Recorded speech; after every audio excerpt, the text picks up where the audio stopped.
ಇತ್ತಿತ್ತಲಾಗಿ ಗುಣಮಟ್ಟ ಕಡಿಮೆ ಆಗ್ತಿದೆ ಸದನದ ಅನ್ನೋದನ್ನು ನಾನು 100ಕ್ಕೆ 100 ಅದನ್ನು ಒಪ್ತೀನಿ.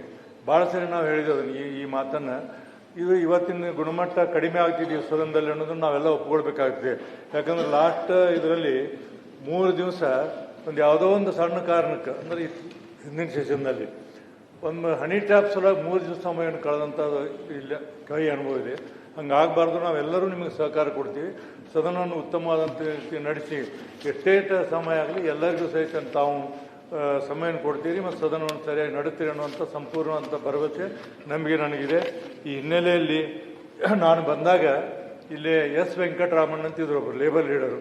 3.5 ತಾಸು ಇಲ್ಲಿ ಭಾಷಣ ಮಾಡಿದರು. 3.5 ತಾಸು ಇಡೀ ಜಗತ್ತಿನ ಎಲ್ಲ ಲೇಬರ್ ಇದನ್ನು ಆ್ಯಕ್ಟನ್ನು ಹೇಳ್ತಿದ್ರು. ಮತ್ತು ಆಮೇಲೆ ರಾಜಗೋಪಾಲ್ ಅಂತ ತಿಳ್ಕೊಂಡು ಹೇಳಿ ಈ ಕಪಾಲಿಟಿ ಹಾಕಿದ ಮಾಲಕರು, ಕಪಾಲಿಟಿ ಹಾಕಿದ ಮಾಲಕರಾದರೂ ಜನರ ಬಗ್ಗೆ ಮಾತಾಡ್ತಿದ್ರು. ಹಾಗೆ ಎಚ್ ನರಸಿಂಹಯ್ಯ ಅವರು ಭಾಳಷ್ಟು ಅದಾವೆ. ಎಚ್ ನರಸಿಂಹ ಅವರು ಎಲ್ಲ ಶಿಕ್ಷಣದ ಬಗ್ಗೆ ಮಾತಾಡ್ತಿದ್ರು, ಜೋಕನ್ನು ಹೇಳ್ತಿದ್ರು, ಪದ್ಧತಿಯನ್ನು ಹೇಳ್ತಿದ್ರು. ನಾವು ಭಾಳಷ್ಟು ಕಲ್ತ್ಕೊಂಡಿದ್ದೀವಿ. ಅವ್ರಿಗೆ ಬಿ ಎಲ್ ಶಂಕರ್ನಂಥವ್ರು ಭಾಳೆಲ್ಲ ನಾವು ಅನುಭವವನ್ನು ಅವರಿಂದ ತೊಗೊಂಡಿದ್ದೀವಿ.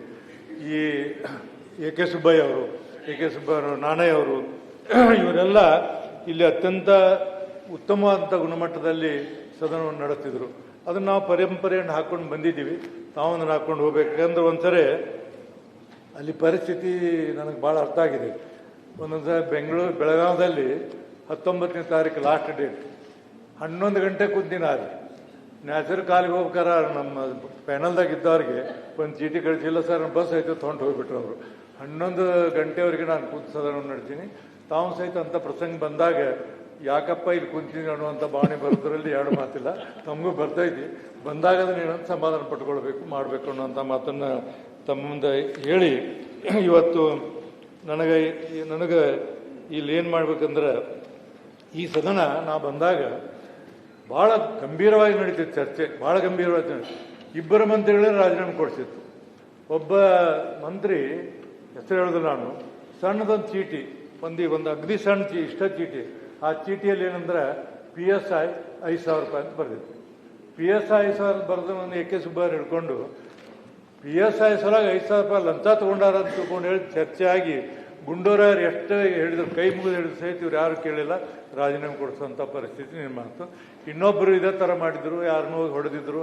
ಅವ್ರನ್ನ ಇಬ್ಬರು ಮಂತ್ರಿಗಳನ್ನ ರಾಜೀನಾಮೆ ಕೊಡಿಸೋಂಥ ಸದನ. ಅಂದ್ರೆ ಅಷ್ಟು ಸರಿ ಹೇಳೋದು ಬೇಡ ಅಂತ ಅಷ್ಟು ಸದನ ಇಲ್ಲಿ ಭಾಳ ಉತ್ತಮವಾದಂಥ ರೀತಿಯಲ್ಲಿ ನಡ್ಕೊಂಡು ಬಂದಂಥ ಪರಿಸ್ಥಿತಿ. ಇವತ್ತು ಕಾಲ ಬದಲಾಗಿದೆ, ಜನ ಬದಲಾಗ್ಯಾರ, ಹೊಸದಾಗಿ ಆರಿಸಿ ಬರ್ತಾರ. ಅವರೆಲ್ಲರೂ ಏನಂದ್ರೆ ಈ ರೀತಿ ನಾವು ಅದನ್ನು ಈ ಸದನದ ಪರಂಪರೆಯನ್ನು ಮುಂದುವರಿಸಿಕೊಂಡು ಹೋಗ್ಬೇಕನ್ನುವಂಥ ಮಾತನ್ನು ನಾನು ಇಲ್ಲಿ ಹೇಳಿ ತಮಗೆ ಭಾಳ ವಿಚಾರವನ್ನು ಹೇಳೋದೇನೆಂದ್ರೆ ಈ ಗುಣಮಟ್ಟದ ಚರ್ಚೆಗಳಾಗಲಿಕ್ಕೆ ನಾವು ಸ್ವಲ್ಪ ಹೆಚ್ಚು ಸಮಯವನ್ನು ಕಳಿಬೇಕಾಗ್ತಿದೆ, ತೊಂದರೆ ಆಗ್ತಿದೆ. ಆದರೂ ಸಹಿತ ಸಮಯವನ್ನು ಕಳೆದು ಈ ಸದನದ ಗಣತಿ ಗೌರವವನ್ನು ನಾವು ನೀವು ಕೂಡಿ ಮತ್ತಿದನ್ನು ಎತ್ತರಿಸೋಣ ಅನ್ನುವಂಥ ಮಾತನ್ನು ಹೇಳಿ ನನ್ನ ಮಾತು ಮುಗಿಸೋಕ್ಕಿಂತ ಪೂರ್ವದಲ್ಲಿ ಬಸವರಾಜ ರೆಡ್ಡಿ ಅವರು ಒಂದು ಮಾತನ್ನು ಹೇಳಿದ್ರು, ಯಾಕೋ ಹಿಂಗೆ ಕೂತ್ಕೊಂಡಿರಿ ಅಂತ. ನಾನು ಹಂಗೆ ಕೂತ್ಕೊಂಡಿರ್ತೀನಿ. ನಾನು ಒಮ್ಮೆ ಯಾವನೋ ಹುಡುಗ ಡಿಸ್ಟಿಂಕ್ಷನ್ ಮಾಡಿದಂತ ಹೋಗಿರ್ತಾನೆ, ಅಲ್ಲೇ ಕುಂತಿರ್ತಾನೆ, ಡಿಸ್ಟಿಂಕ್ಷನ್ ಮಾಡ ಹೋಗಿರ್ತಾನೆ. ಯಾವುದೋ ಒಂದು ಸಬ್ಜೆಕ್ಟ್ ಫೇಲ್ ಆಗಿಬಿಡ್ತಾನೆ. ಅವಾಗ ಅವ್ನು ಭಾಳ ನೋವಾಗ್ತದೆ, ಅವಾಗ ಹಿಂಗೆ ಕೂತ್ಕೊಂಡಿರ್ತಾನೆ. ಹಂಗಾಗಿದೆ, ಮತ್ತೇನಿಲ್ಲ, ಬೇರೆ ಏನಿಲ್ಲ. ಬರ್ತಾ ಅದನ್ನು ಅಲ್ಲ, ಅದು ಹೇಳ್ತೀನಿ ನಿಮಗೆ. ಇಲ್ಲ ಇರಲಿ ನಾನು ಒಂದು ಮಾತನ್ನು ಹೇಳ್ತೀನಿ. ತಾವು ಹೇಳಿದ್ದಕ್ಕೆ 1964 ಒಲಿಂಪಿಕ್ ನಡೆದಿತ್ತು. ಬಿಲ್ ಟಾಮಿ ಅನ್ನೋ ಒಬ್ಬ ಸೋತು ಬಿಟ್ಟ. ನೆಕ್ಸ್ಟ್ ಡೇ ಅವ್ನು ಗ್ರೌಂಡ್ನಾಗ ಪ್ರಾಕ್ಟೀಸ್ ಮಾಡ್ತಿದ್ದ. ಜನ ಎಲ್ಲ ಅವ್ಗೆ ಹಾಸಿ ಮಾಡಿ bill Tommy yesterday Olympic over ಅಂತ ಹೇಳಿದರು. ನಕ್ಕೋದ ಜೋಕ್ ಮಾಡ್ಕೊಂಡು ಹೋದ್ರು. ಅವಾಗ ಅವನೇನು ಹೇಳಿದ, I am practising for 1968 Olympics ಅಂತ ಇದೆ. ಹಾಗೆ ನಾನು ಸಹಿತ ನಿಮ್ಮ ಮಾತು ಹೇಳ್ತೀನಿ.